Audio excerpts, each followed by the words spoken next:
Hey, welcome to the RV Connection. Like the new Chevy Silverado HD, the 2020 GMC Sierra HD is new from the ground up, with a longer wheelbase, taller hood line, increased height, and signature LED lighting. The Pro-Grade trailering system is available with up to 6 cameras providing 15 views, as well as a trailering app with a guided setup and checklists that make towing easy for everyone from beginners to seasoned pros.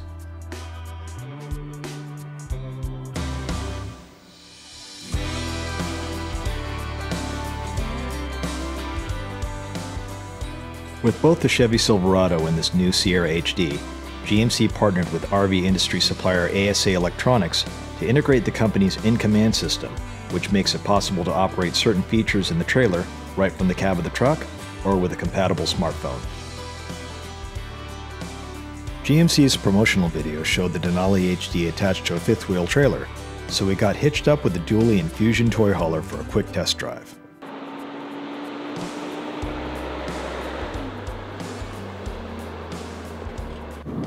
So right now we're driving along in the Sierra Denali 3500 with a Keystone fifth wheel behind us, and we're told it weighs around 13,000 pounds. We haven't actually weighed it yet and may not get a chance to weigh it, but it's your typical 35-foot fifth wheel.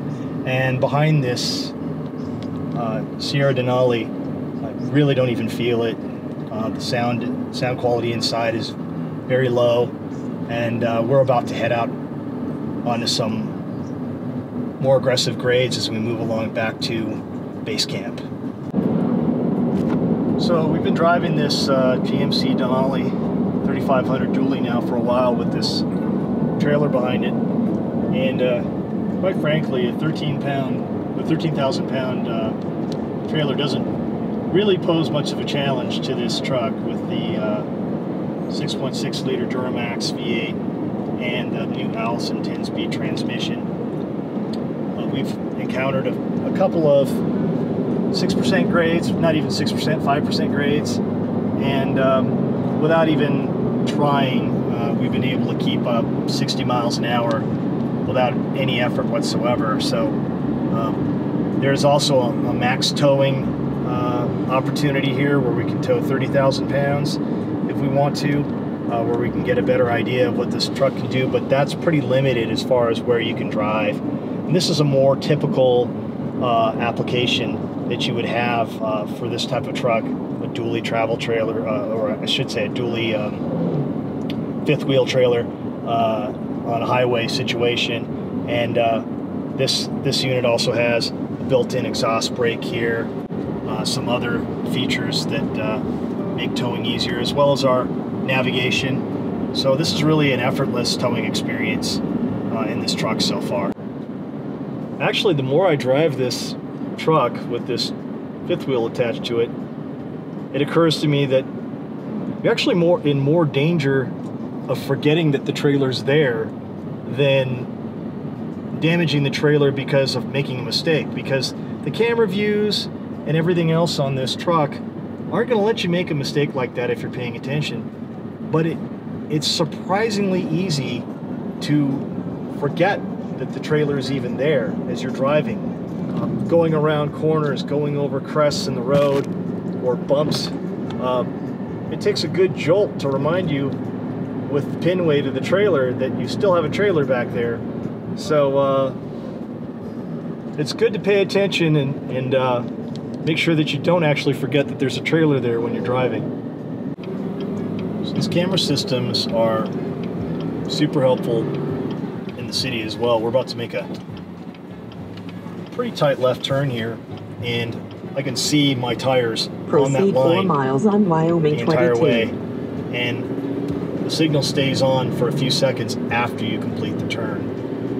So the head-up display gives you the next turn, the street that you're going to be turning on, the miles, the current mileage, the posted speed.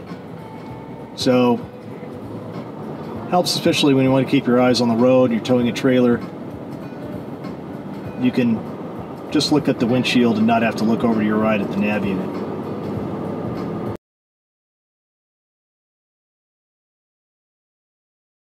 This truck is taller wider and a lot longer than our outgoing heavy duty. It needed to be to sit where it needed to in the competition. The goal of this truck is to slot it in right at the top in terms of its competition, and I think we really have the truck to do it.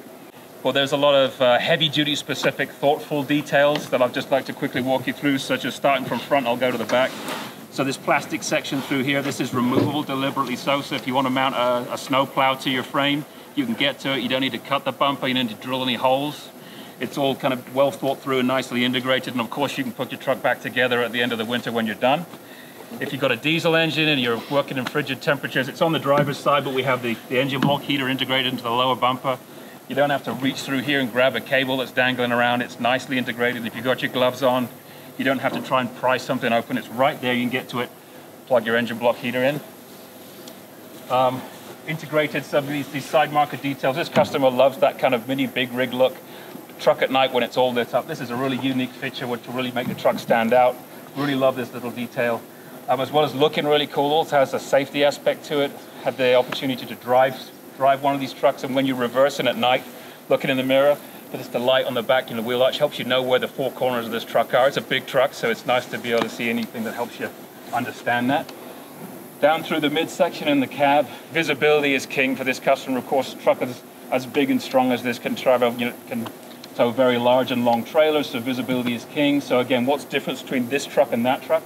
Even though this mirror will mount to that truck, it's post-mounted to the door to drive extra visibility through here, specifically for towing and for the heavy-duty customer.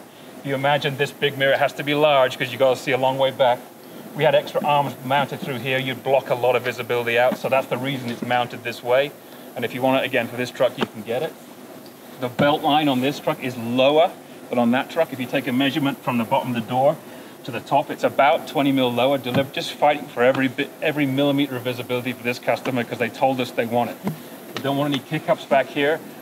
Just give me a cab that's very matter of fact, delivers everything that I need. So for this specific for heavy duty customer, we did a lot to give them exactly what they needed.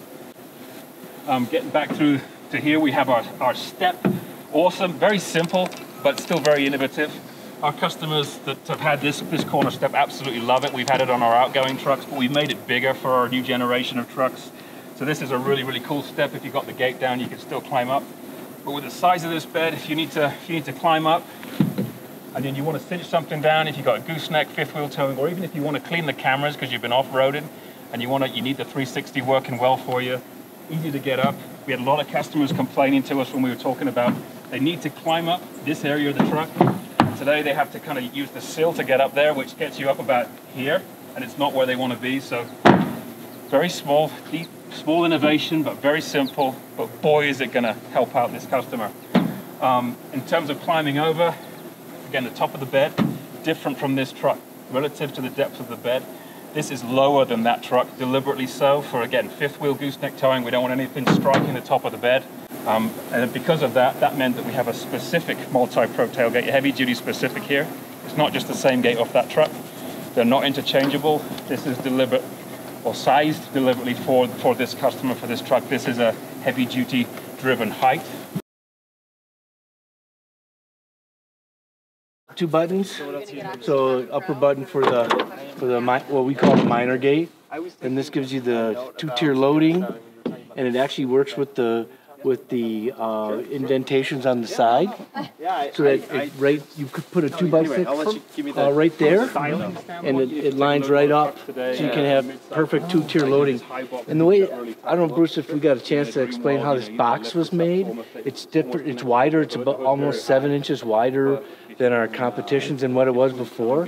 What it allowed us to do is to take the wheelhouse and the side and break them apart, because the depth of draw was important with the wheelhouse. That's how wide you could get them. We just associated those two, and then we could put better indentations because you're stamping it, better, so you could have, more of an indentation there, more defined, and then put the other piece for the wheelhouse in, and weld them, seal them together, and then put the roll form in the middle, and that's how we could get 7 inches wider. So then there's also 3 tie downs at each corner, and 3 or 9 more total that you can put in that are accessories that you can screw in the side You can see it right down. What's the there. capacity of the tie downs now? 500 pounds for each corner. Okay. And so then this gives the 2-tier loading.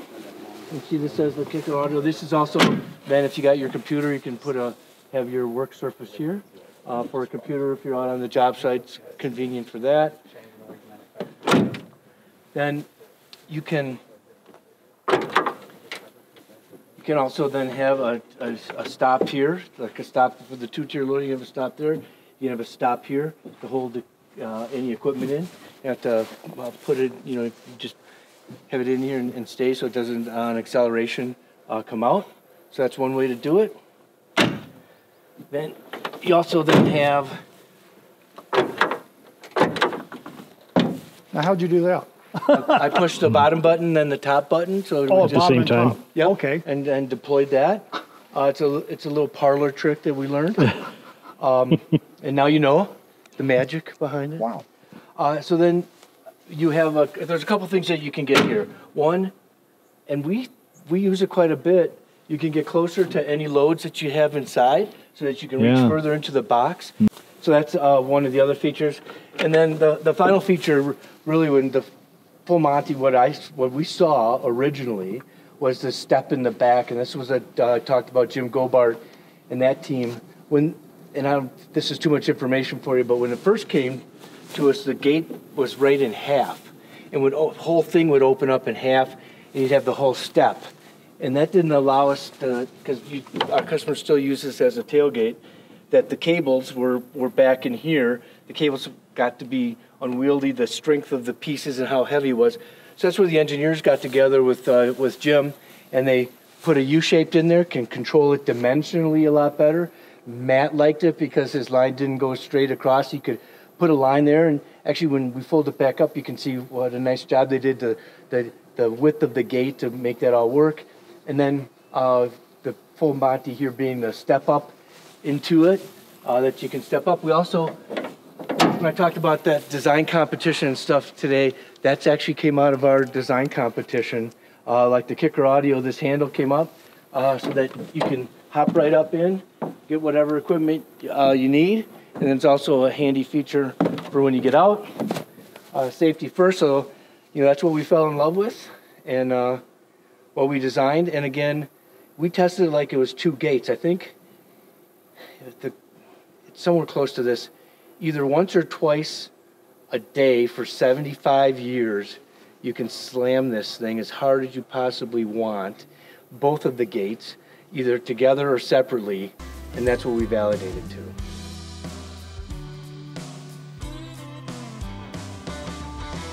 For the second half of the event, GMC set us up with an AT4 heavy-duty model with the new direct-injected 6.6-liter gas engine and 6-speed automatic. AT4 models are distinguished by body-colored bumpers and grille surround and get off-road features like Rancho shocks, a locking differential, skid plates, and 18-inch wheels with Michelin all-terrain tires. The truck was loaded with a claimed 2,000-pound payload, and we were invited to put its off-road suspension to the test on a closed course. Here we got about 2,000 pounds of payload in the back, and we're showing that, and at the same time we've got a digital rear view camera. And even with not much weight in the back, you can see we're moving pretty briskly on this road. And the control is great. The ride is actually better than when there's nothing on it. And so, for all intents and purposes, for the average person that's going to use this truck, suspension and the way it's set up is more than suitable for someone that's going to be doing some occasional off-roading, maybe live on a ranch and drive on dirt roads, rutted roads. It's very well composed. Inside, AT4 models receive darkened trim as well as a jet black interior featuring leather-appointed seats with Kalahari color accents. Embroidered AT4 badging on the headrests and all-weather floor liners are also standard.